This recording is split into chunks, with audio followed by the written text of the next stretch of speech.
Cumplieron 10 años de la publicación del libro, yo quise publicarlo, pero la verdad es que cada día en Chile los libros son más caros, la industria del libro también es muy pequeña. Esta es una autoedición, es decir, que todo salió desde nosotros, nuestros Claro. propios bolsillos pobres. No tenemos el auspicio de ninguna gran transnacional de los libros, entonces fue mucho, mucho, mucho más difícil. Y bueno, y sentí la necesidad, y además que el público lo pedía, ¿no? Como dice don Francisco, ¿no? ¿Qué dice el público? La gente preguntaba cómo conseguir el libro, de hecho, muchos estudiantes. Este es un libro de estudio en las universidades extranjeras, sobre todo gringas, europeas, que lo pedían, lo buscaban, y yo dije, bueno, ya es hora de hacer una reedición. Estuvimos ahí negociando con una editorial, pero fue todo un proceso muy lento. Así es que dije yo, ya, bueno, yo tengo una propia editorial, pequeña, muy pobre, y dije, bueno, lo vamos a sacar con esta editorial, así que nació el bebé y ahí está a disposición de todos, todas y todes. Muy importante además. Bueno, el nombre del libro hace alusión a una intervención, no sé si tenemos imágenes de eso en realidad, vamos a mostrarlo, que realizas tú en 1996, y quiero preguntarte primero sobre ese momento. ¿Qué sentiste en ese momento cuando haces esta intervención? Que si uno lo ve para la época que era, fue revolucionario en una Total. sociedad completamente conservadora. No es que ahora Chile no sea conservador, pero en esa época era aún más. ¿Qué sentiste en este momento y cómo lo ves ahora, años después? ¿Qué significó? Bueno, primero como una hazaña, contémosle a quienes nos están viendo y escuchando que estamos hablando de una intervención que yo hice en el edificio Diego Portales, se llamaba en ese minuto, ¿no? Ahora lo conocemos como GAM, el Centro Gabriela Mistral. Se realizaba un congreso internacional del Partido Socialista en Chile, estaba toda la cúpula, la nomenclatura del Partido Socialista, todo, Ricardo Lago, la hija del presidente Allende, en ese minuto justo hablaba la señora Tencha, y la invitada de honor era la primera dama de Francia, ex primera dama de Francia, Danielle Mitterrand, que es muy importante para Chile y para el socialismo por lo que hizo, ¿no?, su marido, su pareja, François Mitterrand. Bueno, y nosotros estábamos en plena campaña que es gran parte del libro, cuenta un poco eso, que es la despenalización de la sodomía. Hasta el año 99, las relaciones sexuales entre hombres eran castigadas por ley, con cárcel. Y bueno, y el primer hito, la primera campaña, el primer impulso político del movimiento, desde que se creó, fue luchar en contra de esa ley, por derogarla. Entonces yo hacía un programa de radio, me acuerdo, en Radio Tierra, una radio que ya no existe, la primera radio feminista en Chile, en América Latina, una radio de mujeres, y ahí estábamos las colas, los homosexuales, los gays, Súper adelantada con para nuestro su época, propio programa. además. Se llama Triángulo Abierto, ¿no? El primer programa de homosexuales, lesbianas, que la gente nos escuchaba con audífonos, así como estás Como tú algo ahora. prohibido un poco. Como algo prohibido, claro. De hecho, había gente que salía ¿no?, a andar en bicicleta para escuchar el programa y no lo escucharan en su casa. Bueno, entonces el programa sirvió como una plataforma para comunicarnos con la gente primero, y también para impulsar esta campaña en contra de esta ley castigadora, pero desde el mundo de la cultura, desde el mundo político. Bueno, y yo empecé a escribir cartas a artistas, me acuerdo, a intelectuales, andaba con un libro también haciendo que la gente firmara. Y se me ocurrió escribirle una carta a la señora Danielle y entregársela, ir a dejársela. Nunca me imaginé que me iba a encontrar con esta magna escena ahí en el Diego Portales. Bueno, nos infiltramos con mi amigo Héctor Núñez, que era militante también del Móvil de la época. Nos infiltramos, ¿Con nerviosismo? nos colamos. No sé, poquitito, porque la verdad es que cuando uno hace ese tipo de cosas hay como una adrenalina, no Sí. sé, no siento mucho nerviosismo. Lo que sí me llamó la atención y que fue como clave para hacerlo, bueno, fue el despliegue de una bandera chilena hecha con un hoyo, hecha con tijera. Cuando yo le hice el hoyo, me acuerdo que estaba mi abuelita viva y mi abuelita me decía que le dolía Es que como yo un hiciera acto eso. antipatriótico, de cierta Totalmente, y un forma. poco ilegal también para Sí. la época. Entonces me infiltré en el acto con el Héctor Núñez, Y bueno, y vi que estaba lleno de guardias, ¿no? Protegiendo a las autoridades que estaban ahí. Y uno de los guardias me dice, bueno, yo llevaba la bandera aquí escondida detrás, ¿no? Aquí entre los pantalones, abajo, en la cola. Y me dice que no me podía mover porque aquí no había ningún hueco, me dice el guardia. Entonces yo dije, mira, esta es la clave, porque yo iba a presentar la bandera hueca, pero él no sabía. Entonces estaba hablando la señora Tencha, yo me cruzo por la cámara, me meto a la escena, le entrego la carta a ella, nadie podía hacer nada porque era todo muy solemne, ¿no? Y nadie podía moverse. Le entrego la carta, ella no entendiendo nada, porque mientras le entrego la carta hablaba la señora Tencha, y después de eso yo despliego la bandera y la muestro, ¿no? para todos los lados, la bandera hueca, y bueno, no sé si vimos las imágenes, la vamos a ver, pero todo el mundo impactado, porque era una escena bien paradigmática. Y después la dejé en el suelo y voy saliendo y termina de hablar la señora Tencha y empiezan los aplausos. Entonces nadie sabía si los aplausos eran para ella, para la señora Mitterrand o para mí. ¿Qué sientes tú? Yo pensé que era para mí. Yo también creo que eran para ti. No, mira, lo más divertido, y de hecho estoy en una campaña, así que quiero impulsarla desde acá, es que en las imágenes que después yo me conseguí del basurero de un canal de televisión X, se ve que alguien recoge la bandera pero con mucho cuidado, porque era bandera hueca, pero al final es la bandera de Chile, Sí. Entonces la dobla así con mucho cariño y amor y se la lleva. Han pasado no sé cuántos años serán del 96. Y no sabemos quién es esa persona. No tengo idea dónde está la bandera hueca, así que desde acá, desde Mega, yo estoy pidiendo por favor que me ayuden a encontrar la bandera un elemento hueca. histórico importantísimo. ¿Dónde está la bandera hueca de Chile? Esa es la gran pregunta. Mirándolo ahora, con muchísimos años pasando, ¿qué crees que representó esto?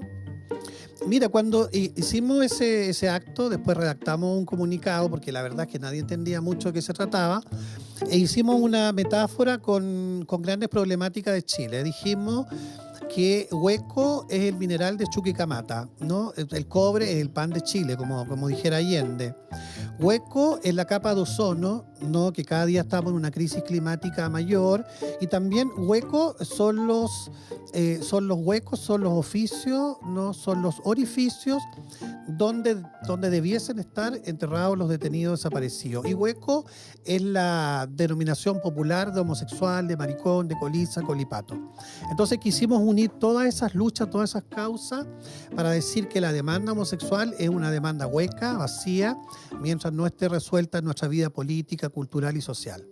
Esa fue la explicación. En ese sentido, y ya que mencionas la dictadura, creo que una de las cosas que a mí más me impactó de este libro, y creo yo, no porque no se hable de detenidos desaparecidos o de la violencia de la dictadura, sino porque siento que poco se habla de la violencia hacia la comunidad homosexual, hacia la comunidad trans, hacia las lesbianas. Y creo que para mí fue muy impactante leerlo y a la vez sentir tu dolor en esos escritos. Quiero preguntarte sobre eso. ¿Falta una reivindicación histórica en esta materia, en materia de dictadura y diversidades sexuales? Mucho, bueno, de hecho estamos viendo unas imágenes que es del documental Las Locas del 73, que es el primer capítulo del libro, ¿eh? O sea, el documental es como una especie como de, ¿no?, amiga, hermana del libro. El primer capítulo habla sobre la primera marcha, la primera protesta que hubo en Chile de la diversidad sexual, acontecía un 22 de abril de 1973, los últimos meses de la Unidad Popular. Las chiquillas cuentan que protestaron, que reclamaron, ¿no?, que se manifestaron en contra del abuso policial, no necesariamente en contra de Allende, porque el abuso policial ha recorrido toda la historia de Chile, ¿no?, desde que la policía es policía. Y desde que el mundo es mundo, también los homosexuales hemos sido estigmatizados y discriminados. Entonces las compañeras del 73, ya aburridas, cansadas de que se las llevaran presas, que les cortaban el pelo por nada, decidieron protestar, inscribiendo su protesta en el granito de nuestra memoria, de nuestra historia, el año 73. El libro cuenta esa historia, y después de muchos años después pudimos hacer una película sobre eso, donde aparece Eva la Medallita, ahí está Marcos Ruiz también. Bueno, Eva la Medallita es un clásico, ella realmente es muy divertida, y además ella organizó la protesta. Imagínate que para Bandera Hueca ella no quiso hablar conmigo, ¿no? Porque no quería recordar. No quería hablar sobre eso.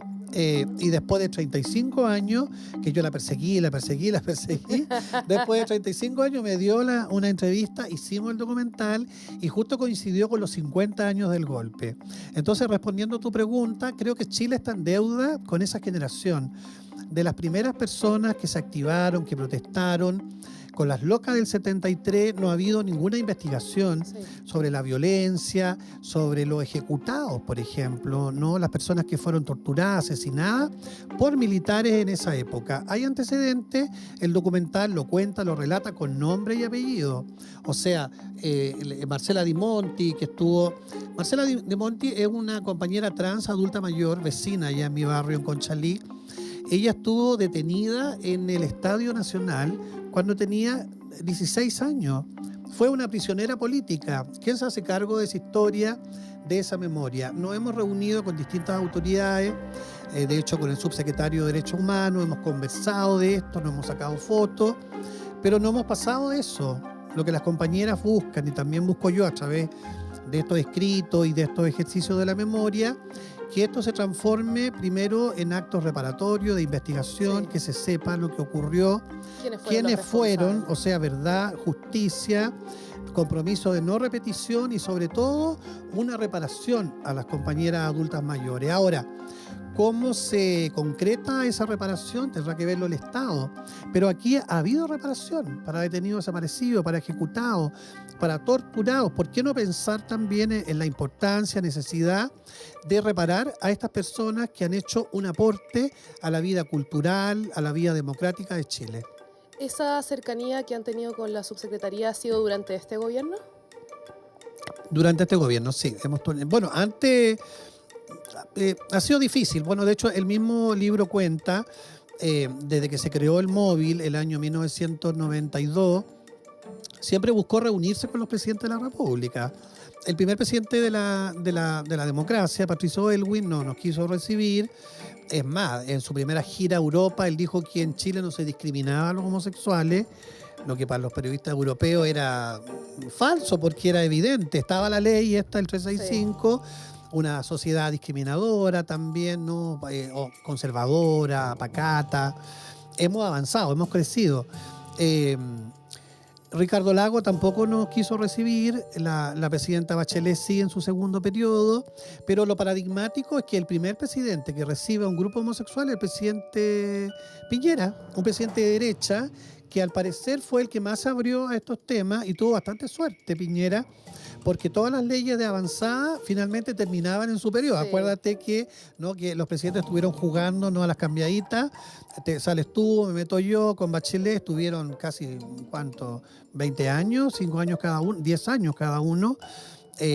Y el único que lo recibió, el primero que lo recibió fue el presidente Piñera. Hasta ahora no ha habido ningún avance concreto, yo diría, con el presidente Boric. Han habido mesas de conversación, sobre todo cuando estuvo su expareja Irina Caramano, pero no ha recibido ningún grupo homosexual, ni él directamente ha participado en algún evento o algún hito histórico que tenga que ver con la lucha de los colectivos LGTBI. ¿Ustedes esperaban algo diferente de este mandato del presidente Gabriel Boric? Pensando también en el discurso que ha dado el gobierno, en su programa, es, creo yo, de los primeros gobiernos que se denomina feminista. ¿Cómo evalúas tú ese trabajo en torno a lo que ustedes están reclamando por parte del gobierno del presidente Gabriel Boric? Mira, hubo mucha esperanza del colectivo, de hecho muchos compañeros se movilizaron, particularmente porque en ese minuto existió el peligro de que pudiese ganar la elección un representante más de la derecha dura, radical, de una derecha también homofóbica, castradora, que negaba derechos de las mujeres, el derecho también de las diversidades sexuales. Y bueno, mucha gente se movilizó, mucha gente votó también con esa esperanza. Digo mucha gente porque yo no lo hice. Yo nunca creí realmente en este proyecto, en este gobierno, en esta alianza de gobierno. Siempre dudé, ¿no?, de lo que estaba ocurriendo y creo que el tiempo me ha dado la razón. Han habido muchas promesas, han habido muchas mesas, como te conté, mesas de trabajo, de conversación, de análisis. La verdad es que aquí no hay que hacer mucho análisis, porque esto está claro, ¿no? Aquí hay deudas con la diversidad sexual, Aquí hubo promesas, por ejemplo, en el programa de gobierno se prometió avanzar en una ley de cupo laboral trans del 1%, como existe en Argentina, por ejemplo. Y no hay ninguna ley, no hay ningún proyecto de ley de avanzada. No hay ningún proyecto del gobierno que apunta a las diversidades sexuales. Hay solo un proyecto que no cuajó, que es la ley José Matías, para proteger del bullying escolar a las comunidades LGTBI, pero ese proyecto se cayó también, lo cambiaron por otro. Entonces, en términos de las diversidades sexuales, aunque a mis compañeros de la diversidad, de los colectivos les moleste, no hemos avanzado en cosas concretas, ¿no? No hemos quedado solamente en la foto, en la promesa, en los encuentros, en la administración pública, en el trabajo. Hay muchos compañeros que trabajan en la administración pública, que son parte del gobierno y de algún modo siento yo que están cooptados por los partidos políticos del gobierno, dejaron de ser activistas, se transformaron ahora en funcionarios de gobierno, desconociendo y traicionando de algún modo la lucha originaria, ¿no? La lucha más sentida, que es luchar por nuestros derechos, sea el gobierno que sea, ¿no? Y yo creo que por lo menos yo me he mantenido en esa línea. Hasta ahora no he sido cooptado. Tú dices que nunca tuviste mucha expectativa respecto a lo que podía pasar en este gobierno. ¿Por qué? Considerando que es un gobierno más joven, que venía con ideas nuevas. Los libros que leo. ¿Qué fue lo que pasó que desde el momento uno tú no tuviste fe en este proyecto? Bueno, porque la verdad es que yo soy bien crítico primero de la élite política, cómo se ha manejado, he sido crítico también, somos parte, no solamente yo, sino que muchos del colectivo fuimos parte, compartimos, adherimos, marchamos, somos, ¿no?, herederos de lo que se llamó en un minuto estallido social, que nosotros le llamamos revuelta popular, la exigencia de cambio, de transformación profunda de esta sociedad, ¿no? No de mejorar el modelo un poquito por aquí, un poquito por allá, sino que exigíamos un cambio radical, un cambio profundo. Desgraciadamente la élite nos traicionó, acordémonos que hubo un pacto, hubo una firma, como los vampiros de noche a las 3, 4 de la mañana, para llegar a un acuerdo, ¿no? A un acuerdo que diera una salida política, hablaba la élite, una salida constitucional, y nos perdimos ahí, estuvimos perdidos como 10 años, ¿no? No sé si más, no, menos, ¿no? Como 4 años o 5 años, entre una constitución, después otra constitución. 4 años, claro. 4 años, mira, dinero perdido, tiempo perdido, esperanzas también del pueblo perdido. ¿Qué fue de esa energía? ¿Qué fue también de ese deseo de cambio, de transformación? Hay muchos compañeros que todavía están presos por esa situación. Hay personas que perdieron sus ojos, personas que perdieron su vida. Tenemos una senadora de la República que es ciega, que quedó ciega en estas protestas. Y así también hay muchas deudas, quedaron muchas heridas. Y en nuestra comunidad también quedaron esas heridas, todavía están vivas. Como digo yo, que lo planteo como una crítica, desgraciadamente nuestras causas han sido usadas por esta élite, por esta administración, para presentarse como una administración pro-gay, no gay-friendly, pero resulta que en la práctica no hay ninguna ley de avance. Si yo preguntara a quienes nos están viendo, ¿cuál sería la herencia LGTBI de Gabriel Boric? ¿Cuál ley? ¿No? ¿Cuál avance? Se crearon proyectos de ley, alternativas de avance. Tal vez yo diría que en el mundo trans ha habido avance en el tema de la salud, por ejemplo, ¿no? En la salud trans. Pero vemos ahora que eso se retrocede por una campaña ideológica de la derecha que está cuestionando, por ejemplo, el tema de la hormonización a los adolescentes, a los niños. En mi época, cuando yo era más joven, no existían los niños trans. O sea, existían, pero no los veíamos, Claro. ¿no? No estaban ahí en la visibilización. Ahora están. Hay familias, ¿no? Yo tengo un programa de radio en la Radio Universidad de Chile todos los días domingos a las 10 de la noche y he entrevistado a familias completas, ¿no? Mamá, papá, niñito. Y uno ve que hay una realidad ahí Sí. que siempre ha estado presente, pero desgraciadamente ahora se está intentando tapar eso, invisibilizarlo y detener todos esos avances del Estado, de gobierno, sobre todo en el sistema público de salud. quiero volver a, ya que estamos hablando de ciertos personajes de la elite, quizás a personajes de la elite del pasado. Otro de los, yo sé que parece que todo lo que estoy contando son elementos favoritos del libro, pero creo que uno de los puntos entretenidos de este libro es también las historias desconocidas de personajes públicos que en su momento fueron muy conservadores y que uno dice, bueno, no tienen ninguna relación con el movimiento homosexual, pero sí. ¿Podríamos contar algunas de esas historias? Para que la gente se entusiasme. Bueno, mira, hay historias que no aparecieron en el capítulo, o sea, en la edición del año 2008, pero que ahora, como ha avanzado la sociedad y como estamos más abiertos también, se han reconocido ciertas situaciones, yo las he contado. Por ejemplo, en el año, la primera marcha, yo lo contamos el año 73, después viene el golpe con esta fuerte represión, persecución a las diversidades, a todas las disidencias posibles, políticas y también sexuales.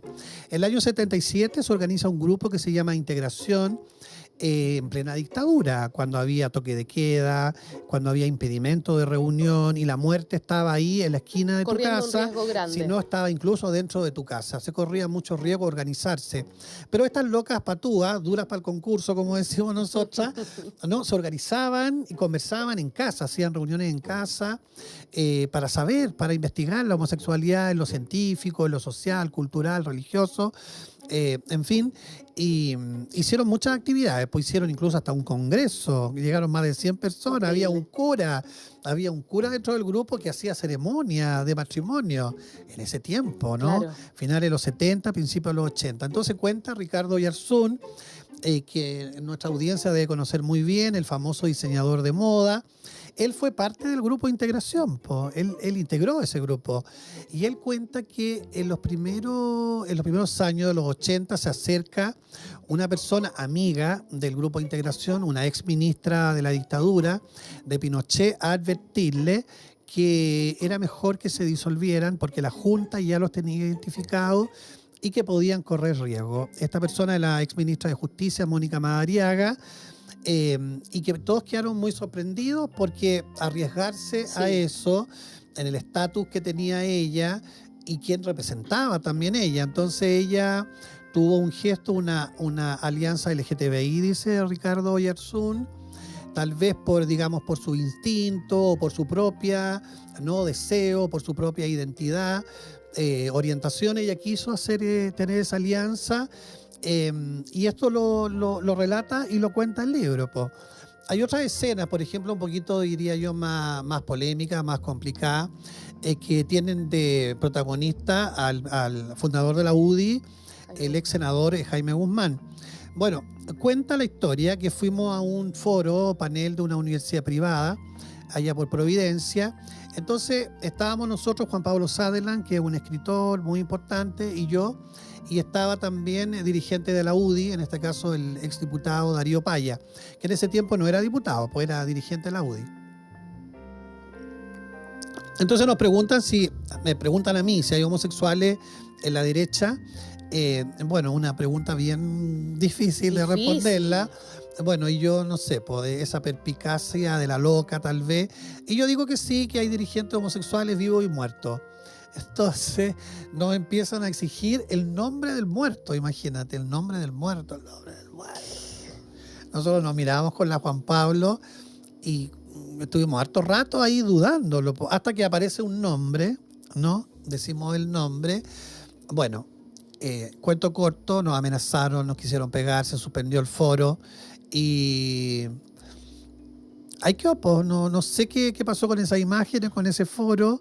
Lo que sí es cierto es que después con el tiempo de esto se habló, no de esto de lo que ocurrió, sino que se habló, digamos, derechamente de la homosexualidad, la relación de Jaime Guzmán, el fundador de la UDI, con la homosexualidad, y no lo dijimos nosotros, sino que lo dijo su propia familia, un sobrino de él, hijo de su hermana Rosario. Hay una película, hay una obra de teatro, El Tío, donde cuenta también toda su reflexión, todo lo que él vivió también, lo que vivió y lo que no vivió, con esta historia de la sexualidad de un personaje público tan importante, líder, fundador de la derecha más conservadora y de la derecha más homofóbica del país.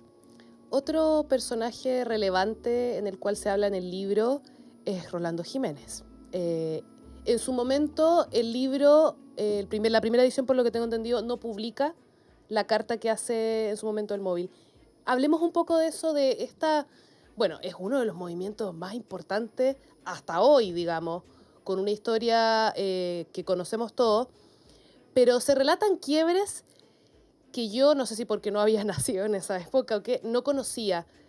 Si nos puedes contar de eso y también, ¿en qué está esa relación con Rolando Jiménez? Mira, el libro se publicó en 2008. El libro es bien crítico del móvil actual, es bien crítico de Rolando. Yo lo conozco, pues fuimos compañeros, yo era más jovencito. Yo no soy de los fundadores iniciales, Sí. no llegué a ese minuto. Yo llegué cuando el móvil marchó. Aquí en la primera marcha, ¿no? Donde están ahí todos enmascarados, vestidos de negro, ¿no? Con máscara, emulando a los detenidos desaparecidos. Ahí yo me encontré con el móvil, ¿no? Yo era jovencito, pelito corto, no guapo, no sé qué me pasó, que algo cambió. Bueno, y yo me sumé a la marcha también como estaba, digamos, a rostro descubierto, y ahí comenzó mi historia con el móvil. Me di cuenta, transcurrido un tiempo, de ciertas actitudes, de práctica conservadora, homofóbica al interior del movimiento, machista también, y que tenían como protagonista central a Rolando Jiménez. Yo valoro su lucha, valoro su historia, su trayectoria también. Es una persona que dice haber sido perseguida por el Partido Comunista, por su propia sexualidad. Compartí con él también todos esos primeros años, una persona muy, muy comprometida, muy valiente. Cuando pocos querían dar la cara, él estaba ahí en primera línea. Pero la historia fue diciendo otras cosas y el libro recoge declaraciones de Jiménez en contra de las personas más femeninas, por ejemplo, las locas, como decimos nosotros, declaraciones también en torno al VIH-Sida. Que llama la atención porque Sí. además es un movimiento que busca todo lo contrario, digamos, reivindicación histórica, lucha de derechos, y es como una paradoja, ¿cierto?, que se genere esa misma discriminación en el grupo. Claro, cuenta otras historias también bien polémicas, que lo van a encontrar en el libro, que tienen relación con la expulsión de Rolando Jiménez del movimiento. Él hasta el día de hoy no reconoce haber sido expulsado, pero todos los que estuvimos ahí, los testimonios que aparecen ahí, señalan de que sí, que fue expulsado. Yo tengo hasta unos audios donde le pedimos las llaves, qué sé yo. Si eso no es expulsión, no sé qué es. Pero lo que sí hay un dato que me gustaría decirlo, es que el libro relata un hecho político bien dramático y delicado, que tiene que ver con la pedofilia. El año 95 se estaba discutiendo en la ILGA, la Internacional Gay, la permanencia o no de un grupo que promueve hasta el día de hoy las relaciones sexuales entre adultos y menores, que se llama el grupo NAMBLA. Bueno, y resulta que la ILGA quería ser consultora de Naciones Unidas. Estados Unidos dijo, bueno, ellos pueden ser consultores de Naciones Unidas siempre y cuando no tengan dentro de su grupo a un grupo que promueva la pedofilia, el grupo NAMBLA. Esa era la gran polémica de discusión, de debate que iba a ocurrir en esta reunión. El móvil fue a esta reunión, nosotros designamos a Rolando Jiménez como nuestro representante y le pedimos que votara abstención, ¿no? Bueno, después supimos, cuando regresó de Estados Unidos, y por lo que nos contaban los otros compañeros, que Rolando Jiménez había votado en contra de la expulsión del grupo NAMBLA, es decir, a favor de la permanencia del NAMBLA en la ILGA, que para todos fue muy sorprendente porque nunca entendimos las razones y además que estaba traicionando el voto que había señalado del movimiento. Yo cuento todo eso en la primera edición del libro y grupos evangélicos, integristas, homofóbicos usaron estos datos para acusar a Rolando Jiménez de cosas que no tienen relación con el libro, porque el libro cuenta un hecho político, sí. No está atribuyendo ningún delito a ninguna persona, pero desgraciadamente estos grupos evangélicos hasta el día de hoy usan esos elementos para hacer acusaciones infundadas respecto de Rolando Jiménez y su rol y sus prácticas sexuales. Bueno, el libro publicado en 2008... Después tuvo como una polémica bien grande con el movimiento de Jiménez el año 2009. Ellos no, en el primer edición no aparece el documento del móvil porque no existía ese documento. Pues ese documento se publica el año 2009, o sea, un año después que Se fue demoraron bastante en hacer la se réplica. demoraron en investigarlo, ¿no? Con lupa. Bueno, y mira, critican el libro, por supuesto, me acusan de visceral, bueno, aquí al final dice, Sí. me acusan de perverso, malicioso, imparcial y visceral. Y que toda la razón que tiene este libro es la maldad. Es que yo soy una persona mala, por eso escribo este libro. Y bueno, soy tan mala que este documento del móvil, que me parece muy sabroso, porque es una especie como de bandera hueca chiquitita, lo incluimos aquí en el libro, así que es parte del libro, hasta con falta de ortografía está incluido. No puedo no preguntarte por una figura muy relevante para la cultura, para el movimiento. Pedro Lemebel, ¿qué significó su partida? ¿Y cuáles son los vacíos que deja también? Bueno, Pedro fue un gran amigo, ¿no? Amiga y rivales, como decimos las locas. Tuvimos una relación tensa, intensa, de mucho amor, de mucho cariño. Al final se tensó un poco por las rivalidades de las locas también, ¿no? Antes de yo ser el Che de los gays, nuestra relación era súper amorosa, pero el día que yo me transformé en el Che de los gays, como que algo cambió. Y de hecho fue él el que me dijo, él me dijo, hoy, ¿qué hablas? ¿Sí? Me dijo, hoy, Víctor Hugo, deberías crearte un personaje, me dijo. Nunca imaginándose que finalmente yo iba a crear este Che de los gays. Mira, conversamos mucho, compartimos mucho. De hecho, yo soy un poco porque él me dijo que creara el personaje y por muchas conversaciones también. Yo comprendí que uno no es solo homosexual, sino que también uno es más que eso. Es homosexual con apellido, como decía él, ¿no? Homosexual y de izquierda, homosexual y proletario, homosexual y luchador.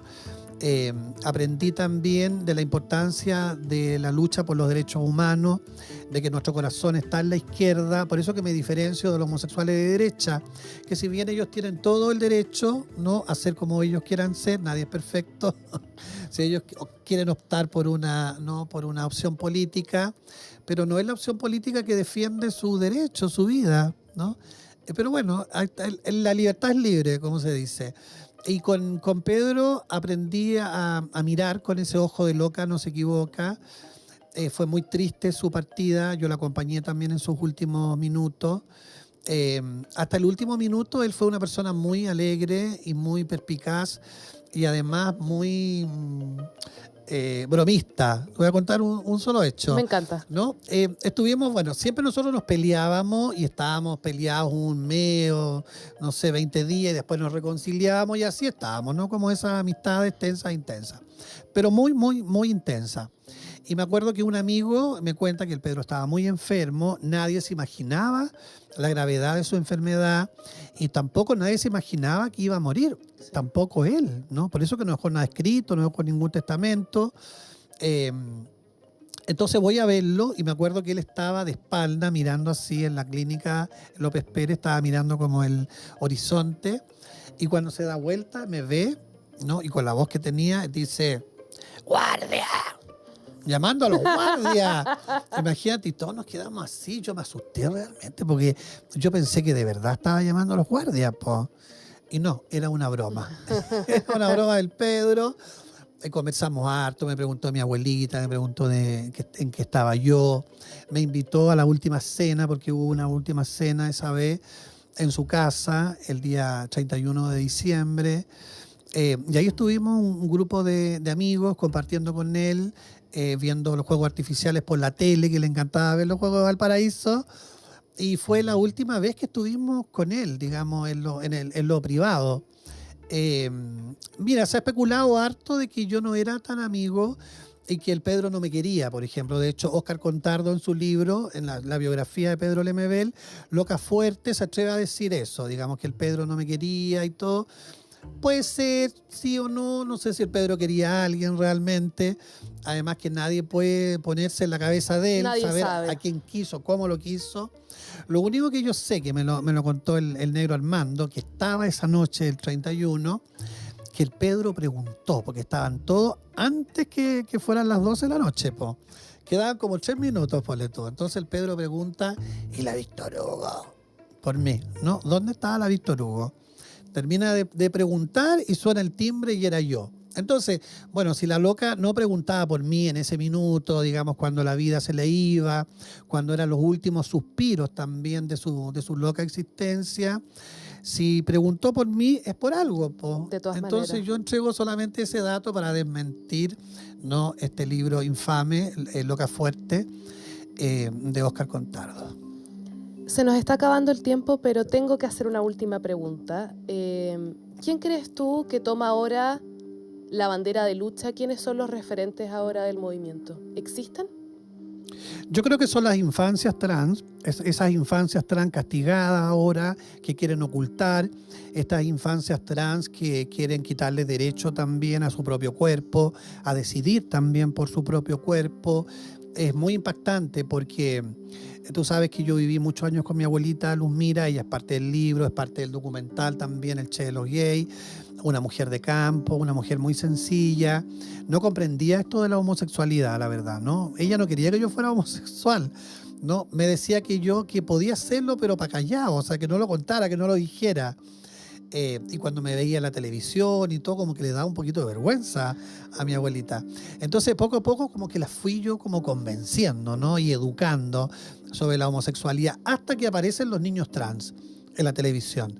Entonces ahí como que volví a perder a mi abuela, porque no entendió, ¿no?, digamos, este salto que hubo.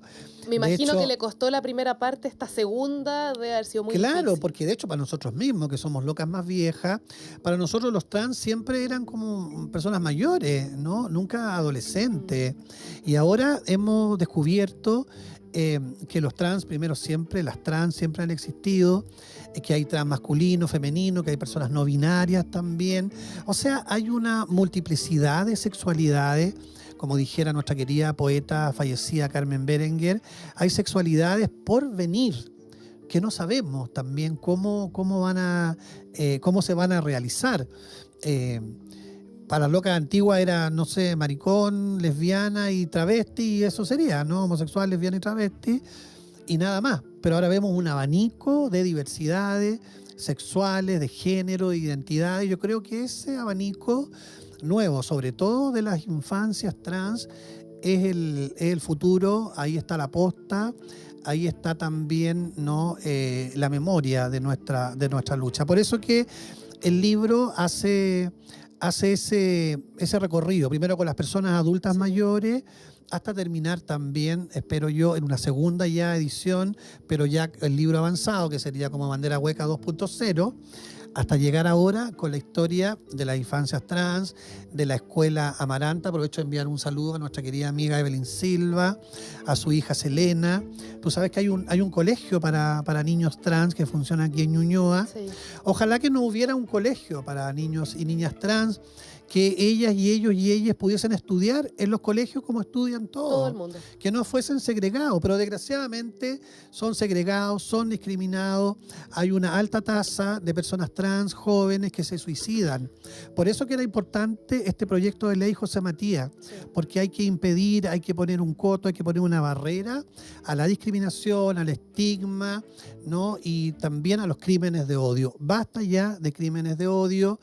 Este sábado se van a cumplir 36 años de vida, si hubiese estado vivo, Daniel Zamudio. Estaría de cumpleaños, pero no va a celebrar su cumpleaños porque fue asesinado por un crimen de odio feroz que marcó la historia de Chile, que marcó la historia también del movimiento homosexual. Ojalá que no tengamos que seguir recordando, que seguir conmemorando, que seguir también llenando, ¿no?, de nombre el cementerio general donde está la tumba de Daniel Zamudio. Así que llamo a todos los que nos están viendo a unirse a esta causa. Estamos en una campaña por renombrar el Parque San Borja, ¿no?, ponerle el nombre de Daniel Zamudio. No hemos tenido mucho éxito con la alcaldesa de Santiago, que al principio estaba de acuerdo, pero ahora a lo mejor por razones electorales no quiere mucho. La invitamos a respetar su palabra, su compromiso, y particularmente a la ciudadanía a acompañarnos a esta cita con la historia de este fin de semana para celebrar, conmemorar el cumpleaños de Daniel Zamudio, porque él sigue viviendo en nuestros corazones. Víctor Hugo, quiero agradecerte tremendamente por estar con nosotros en Los Libros que Leo. Bueno, muchas gracias y felicitaciones por este programa, que es uno de los pocos programas de la televisión sobre libros. Así que los invito a buscar ahí en librería o en las redes sociales, Hugo Paso, en la librería Nómada, el libro Bandera Hueca, Historia del Movimiento Homosexual en Chile. Con esto nos despedimos de los libros que leo. Les mando un abrazo gigante a todos y a todas.